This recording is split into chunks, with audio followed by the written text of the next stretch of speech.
이 간증은 여러분의 인생 방향을 완전히 바꿔놓을 수 있습니다. 왜냐하면 저도 이 일을 겪고 나서 살아가는 이유가 완전히 달라졌기 때문입니다. 특히 저처럼 독실한 기독교 신자일수록 더 충격적이실 수 있습니다. 그럼 제 간증을 시작하겠습니다. 안녕하세요. 저는 멕시코 남부 치아파스 주에 있는 산 크리스토발 데 라스 카사스 근교의 작은 산지 마을에서 아내와 두 딸과 함께 살아가고 있는 박성준 선교사입니다. 올해 46이고 이곳에서 벌써 5년째 사역을 이어가고 있습니다. 하지만 사실 처음부터 저는 선교사로 살아갈 계획은 전혀 없었습니다. 제 젊은 시절의 꿈은 분명했습니다. 나는 반드시 성공한 크리스천 사업가가 되겠다. 교회도 다녔고 신앙 고백도 했지만 마음속 깊은 곳에는 늘 세상적 성공이 우선이었습니다. 그리고 그 성공을 하나님께 영광 돌리는 수단으로 포장하며 스스로를 정당화하고 있었던 것이죠. 그래서 20대 후반에 중국 이우라는 도시에 자리를 잡고 무역업을 시작했습니다. 12년간 피눈물 나게 일했고 결혼하고 두 딸도 낳고 나름대로 안정된 삶을 살게 되었죠. 아내도 종종 말하곤 했습니다. 여보, 우린 정말 하나님의 축복을 받은 것 같아. 그런데 그렇게 평화롭던 어느 날, 제 마음속 깊은 곳에서 이상하게 반복되는 하나의 음성이 있었습니다. 산 크리스토발 근처 마을로 가라. 그곳에서 나를 증거하라. 처음에는 무시했습니다. 하나님, 여기서도 복음 전할 수 있잖아요. 굳이 그 척박한 곳으로 가야 할까요? 하지만 그 부르심은 날이 갈수록 강해졌습니다. 밤에 잠을 잘 수 없고 식사도 제대로 못하게 되었습니다. 나중에는 운전하다가도 갑자기 눈물이 나는 지경이었습니다. 아내도 이상하다고 느끼더군요. 결국 우리는 둘이 함께 금식하며 기도했고 그 후로 서로에게 말했습니다. 떠나자. 주님의 음성은 분명했어. 짐을 정리하며 아내와 둘이 이런 말을 나눴습니다. 이건 우리의 축복 여정이 아니라 진짜 광야로 들어가는 거야. 근데 거기서 하나님이 우리와 함께 하실 거야. 그렇게 우리는 멕시코 남부 치아파스로 향했습니다. 산 크리스토발 데라스 카사스는 해발 2100m에 위치한 공기가 얇고 밤이면 기온이 영하로 떨어지는 곳입니다. 마야 원주민들의 고향이기도 하죠. 우리가 들어간 마을은 그 도시보다 더 깊은 곳이었습니다. 길은 험했고 언어도 스페인어가 아닌 마야 언어였습니다. 인터넷도 불안정했고 병원은 차로 2시간 이상 걸려야 갈 수 있었습니다. 문화적 충격도 컸습니다. 아이들은 처음엔 무서워했고 아내도 여러 번 우리 정말 이 길 잘 온 걸까? 라는 말을 꺼냈습니다. 그렇게 2년이 흘렀습니다. 마을 아이들과 친해지고 예배 모임도 생기고 몇몇 가족들이 예수님을 영접했습니다. 그러던 중 3년 전에 그날이 찾아왔습니다. 비가 억수같이 쏟아지던 밤이었습니다. 저는 선교센터에서 마지막 가정 방문을 마치고 돌아오는 길이었죠. 빗방울이 유리창을 두드리며 시야를 가렸습니다. 와이퍼를 최대로 돌려도 앞이 흐릿했고 헤드라이트가 빗물에 반사되어 눈이 아플 정도였습니다. 마음속엔 이상한 불안이 가득했지만 하루 일정을 마무리하고 돌아가는 길이니 그냥 빨리 집에 가고 싶은 마음뿐이었습니다. 그때였습니다. 굽은 커브길을 돌아서는 순간 반대편에서 중앙선을 넘은 트럭이 미끄러지듯 달려왔습니다. 브레이크를 밟을 새도 없었습니다. 쿵 하는 굉음과 함께 차량이 들썩이며 돌처럼 튕겨나갔고 운전대가 제 가슴을 세게 파고들었습니다. 창밖으로 번쩍이는 불빛, 울리는 경적, 그리고 정적. 그 순간부터의 기억은 없습니다. 구조대가 도착했을 땐 차량은 완전히 찌그러져 있었고 저는 의식 없는 채로 조수석 아래에 쓰러져 있었다고 합니다. 깨어보니 병원 침대 위였습니다. 의사는 제 가족에게 이렇게 말했다고 합니다. 장기 여러 개가 파열됐고 출혈이 심각합니다. 지금 살아있는 것 자체가 기적입니다. 아내는 하루 종일 제 손을 붙잡고 울었고 큰딸은 제 손에 종이 한 장을 올려놨습니다. 아빠, 다시는 우리를 떠나지 마세요. 하지만 저는 그때 중환자실 침대 위에서 무의식 상태였고 영혼은 전혀 다른 세계를 경험하고 있었습니다. 그곳은 완전한 어둠이었습니다. 시간도 공간도 존재하지 않는 절대적인 고요함. 하지만 공기는 차가웠고 정체를 알 수 없는 존재들이 저를 둘러싸고 있었습니다. 그들은 인간의 형상을 하고 있었지만 눈빛이 비어 있었고 말이 없었습니다. 공포감이 온몸을 휘감았습니다. 그때 어릴 적 교회 학교에서 불렀던 찬양이 떠올랐습니다. 예수의 보혈, 능력 있도다. 그 이름을 마음속으로 부르기 시작했습니다. 예수님, 도와주세요. 그러자 갑자기 어둠이 갈라지고 저는 다른 공간으로 옮겨졌습니다. 그곳은 자갈밭이 깔린 해변이었고 바다 냄새가 코끝을 찔렀습니다. 앞에는 2개의 돌산이 있었고 오른쪽 산 꼭대기에서 한 사람이 저를 내려다보고 있었습니다. 그분의 존재만으로도 빛이 뻗어나왔고 저는 직감했습니다. 예수님이다. 그 순간 온몸이 그분께 향했습니다. 살아있는 힘을 다 짜내 산을 오르기 시작했습니다. 손이 찢기고 무릎이 까졌지만 그분께 다가가야 한다는 갈망뿐이었습니다. 그런데 중턱쯤 올랐을 때 더는 움직일 수 없었습니다. 그리고 그때 예수님이 내려오셨습니다. 그리고 말씀하셨습니다. 내가 너를 기다리고 있었다. 그곳은 심판의 자리였습니다. 갑자기 제 인생이 하나씩 펼쳐지기 시작했습니다.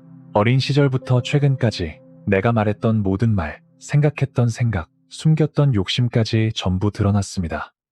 수치심이 몰려올 때 그건 막연한 죄책감이 아니었습니다. 너무 구체적이고 생생했습니다. 예배당 맨 앞줄에 앉아 있었지만 마음속엔 사람들이 나를 어떻게 볼까 하는 생각이 가득했던 날들. 기도 제목을 나눌 땐 겸손하게 섬기고 싶다고 말했지만 속으로는 이번엔 내가 칭찬받겠지 기대했던 마음. 심지어 어떤 날은 성경을 펴놓고도 말씀보다 사람의 반응에 더 집중하고 있었습니다. 교회 봉사도 마찬가지였습니다. 사진 찍힐 자리에만 나가고 드러나지 않는 섬김은 뒤로 미뤘습니다. 가난한 이웃을 도울 때도 진심보다는 내가 얼마나 선한 사람처럼 보일까라는 생각이 먼저였습니다. 심지어 말씀을 가르칠 때조차 상대가 변화되길 바라기보다 내가 신앙이 깊어 보이면 좋겠다는 욕망이 제 중심에 있었습니다. 이런 하나하나가 예수님 앞에서 그대로 드러났고 저는 감히 숨을 쉴 수조차 없었습니다. 그분의 순결한 눈빛 앞에서 제 이중적인 신앙은 한 점 먼지처럼 부끄러웠습니다. 예수님도 사탄도 함께 보고 있었습니다. 사탄은 소리쳤습니다. 이 사람이 당신의 자녀입니까? 겉으로는 신실한 척하지만 속은 탐욕으로 가득했지 않습니까? 그런데 그때 예상치 못한 일이 일어났습니다. 수치심으로 고개조차 들 수 없던 저에게 예수님이 다가오셔서 아무 말씀 없이 저를 안아주셨습니다. 정죄도 꾸짖음도 없이 오히려 따뜻한 품으로 끌어안으셨습니다. 순간 통곡이 터졌습니다. 그건 용서를 구하는 눈물이 아니었습니다.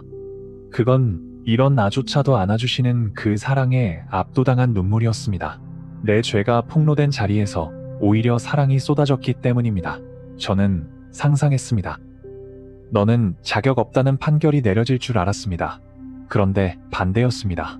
네가 어떤 죄를 지었든 내가 너를 버릴 수 없다는 메시지가 침묵 속에 흘러나왔습니다. 그 사랑은 설명할 수 없는 전율이었고 그럼에도 불구하고라는 말이 마음을 꿰뚫고 들어왔습니다. 내가 사랑받을 이유가 없는데 사랑받고 있다는 사실, 그것이 너무도 황홀하고 잔인해서 울지 않을 수 없었습니다. 그리고 그 순간 깨달음이 찾아왔습니다.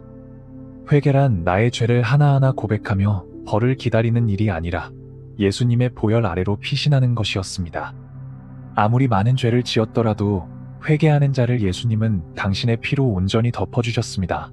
그 덮임 아래 있는 한 사탄은 더 이상 저를 정죄할 수 없었습니다. 예수님께서 날 안아주신 것은 단지 위로가 아니라 심판대 앞에서도 나를 끝까지 보호하시겠다는 선언이었습니다. 그 품은 평안이었고 동시에 전쟁터에서의 승리였습니다. 내가 너를 안다. 네가 어떤 죄를 지었는지도 안다. 하지만 너는 나를 믿었고 그 믿음은 내가 받았다. 로마서 8장 1절의 말씀이 제 가슴에 새겨졌습니다. 그러므로 그리스도 예수 안에 있는 자에게는 결코 정죄함이 없나니.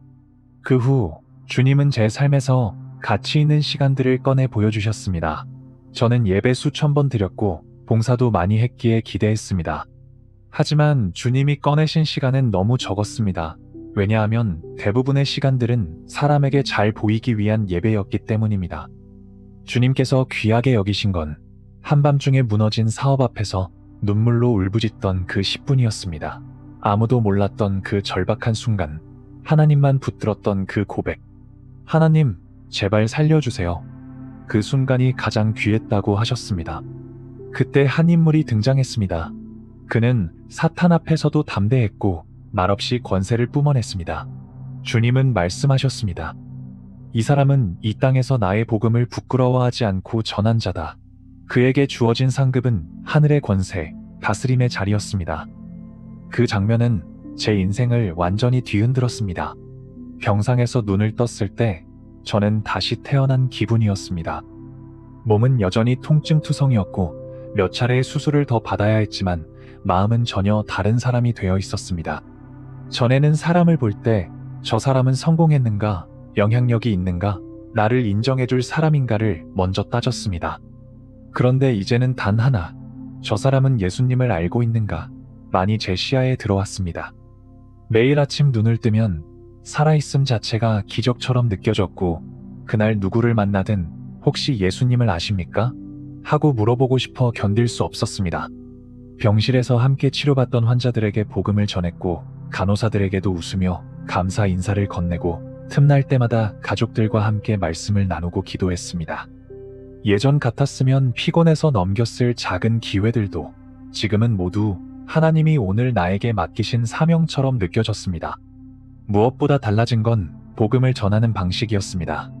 이전에는 무언가를 설득하려 들었다면 지금은 그저 제 이야기를 전합니다. 저는 예수님 때문에 다시 살아났습니다. 그분이 없었다면 저는 지금 여기에 없었을 겁니다. 저는 더 이상 사람들의 반응에 연연하지 않습니다.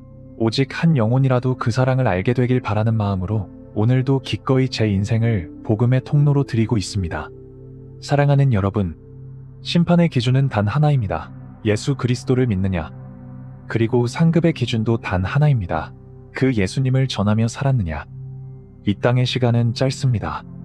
하지만 하나님 나라의 영광은 영원합니다. 여러분, 오늘 이 이야기를 통해 여러분의 삶이 복음 앞에 다시 설 수 있다면 그것이 저의 간증이 살아있는 이유입니다.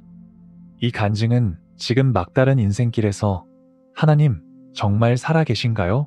라고 묻는 분께 전해드리고 싶습니다.